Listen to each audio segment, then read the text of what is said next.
Good. And just coming back to the people, so you were talking about a lot of people who have been with you throughout the journey, including your better half as well. So if I give you a chance to name a few people that you respect in this game in terms of being with you, or it could be the knowledge of the game, or purely the way they have behaved, or whatever it could be, but from your bottom of your heart, if you want to name a few people, and why? Well, like Tate, like I said, his name for the last couple of years has been Mr. JJ Binks. I definitely gotta give credit to him. He's stood by and been through a lot of crap, having to deal with crap when I'm not on. Like, he's in the UK and I'm in Canada, huge time difference. So he's taking care of the ship when I'm not on. Also, my girlfriend there, Grace O'Malley, that's her name in the game. And she's like our warlord. She just organizes war every single weekend, and searches for every cord from every alliance member of an alliance that we're going to go and make them hate us. And she puts in all the time and the effort, and every other loyal player that has stuck by us through absolutely thick and thin. It's just it's absolutely amazing to see what they've all gone through, and the way that they've built and listened and learned and just prosper in the game. It's really quite great. So Kevin, he's been with me for years now, and he's always there to make fun, chilly jokes and keep everyone laughing. And he sends out a daily joke all the time for everyone to laugh at, and keeps the alliance mails rolling out and stuff for us. And Firestorm, he's another great one. Our youngest member, Nightblade. Man, that kid, I don't know, I've never seen someone zeroed so many times in my life in this game. But he's just got no fear whatsoever when it comes to winning or losing. Like, it doesn't matter if the guy's a 10 million power player or a billion power, that he's just in there like a dirty shirt. So it's great to see. So it's just all the loyal members that we've had and carry on with us. It's just absolutely wonderful. Awesome. Okay, now we talked about others. Let's talk about you. About your account. So what's your power now? What was the biggest power you had, and what is the biggest power you aspire to get? Right now I'm sitting at 670 million. That's one of my accounts. That's my main account. I got another. Well, I've got, I don't know, 7 accounts or something now. But that's my main one that I play all the time. I think the biggest I've been, I think 1.2 billion, and absolutely hated it. I'd much rather play under a billion. Exactly right.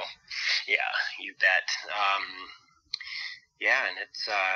Okay, any aspirational goal, or as you said, you like to keep it low, below billion is good?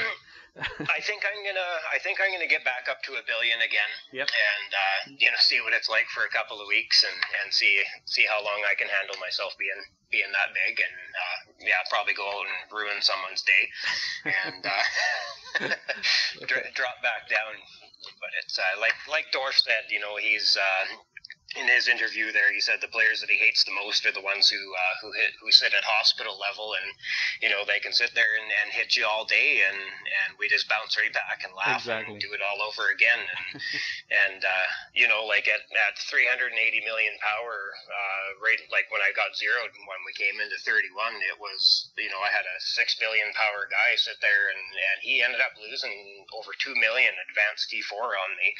Wow. And I still had 40,000 troops left, and I just healed. I kept healing my wall. As soon as he would hit me, I'd heal it, and just sat there and collected war points off him and thanked him for a high placement. So yeah, that's what annoys all the big players. Trust me, I think it does.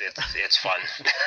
Good. And you talked about troops. So what's your favorite troop and why? Well, I'm a big IC hitter. Like the infected cities, I just love hitting them. So definitely Rangers. The setup I have now, I can clear a level 20 in one hit with 20,000 Rangers. So it's definitely got to be Rangers, and of course, my fun little pickup trucks for harvesting, but not tiles, just other people. So good. Yeah, farming other people is good. Exactly.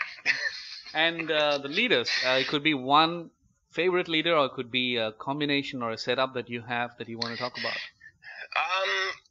The Geist, it's wonderful. It's really great. It's really boosted the infected hitting. The losses have dropped considerable.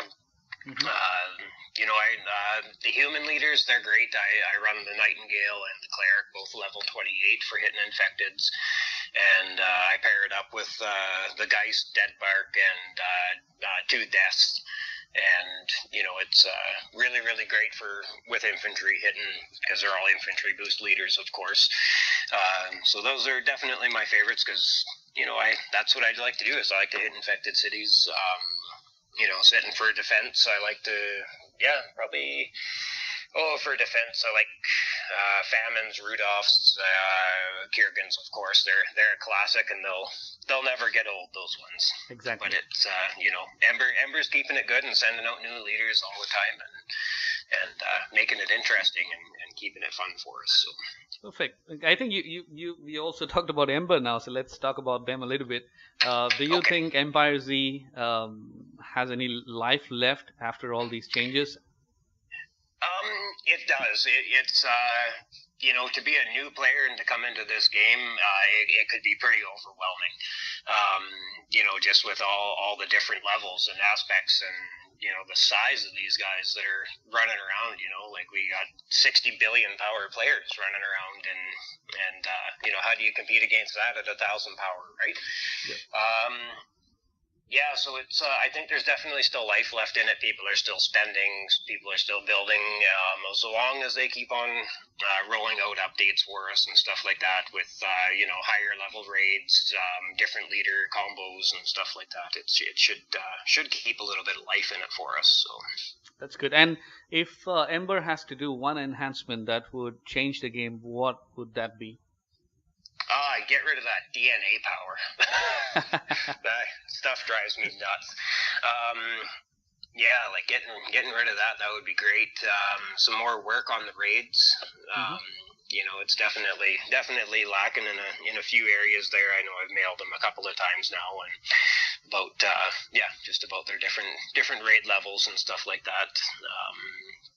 Higher, being able to enhance the human leaders higher than 30, higher raid levels than a 3. I'm sure they'll be coming out with that soon, so that would be nice.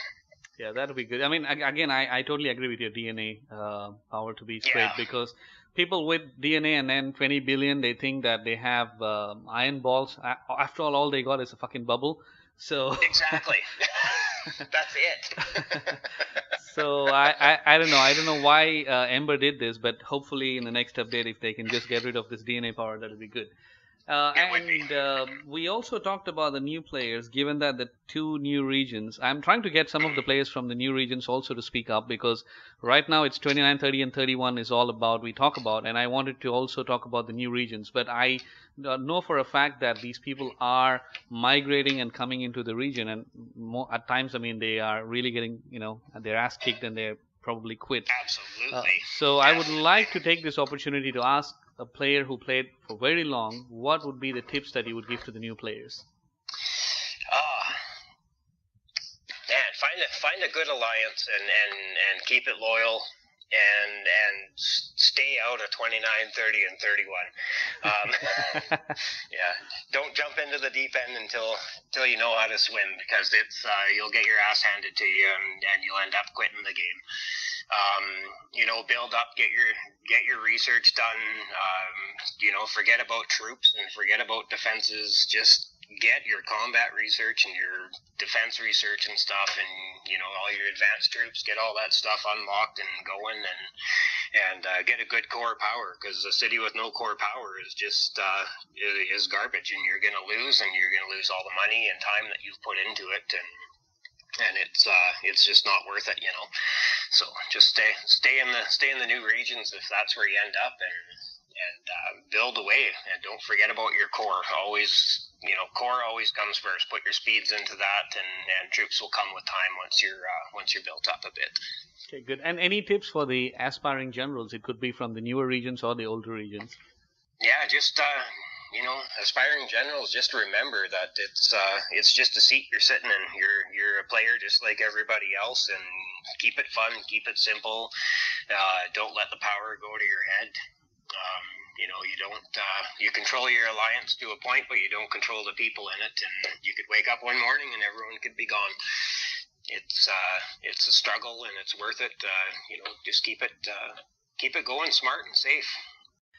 So I really appreciate the time that you spent with us and for the channel, and I definitely think this will be viewed by a lot, and they will learn a bit from this. And also, I usually tell people is if they have any questions to you, they can comment, or they can also contact you online if you're okay with that. Absolutely. I'll also leave your line ID. Absolutely. Yeah. So thanks again for joining us, and I wish you all the best for your game and also your personal life. Thanks.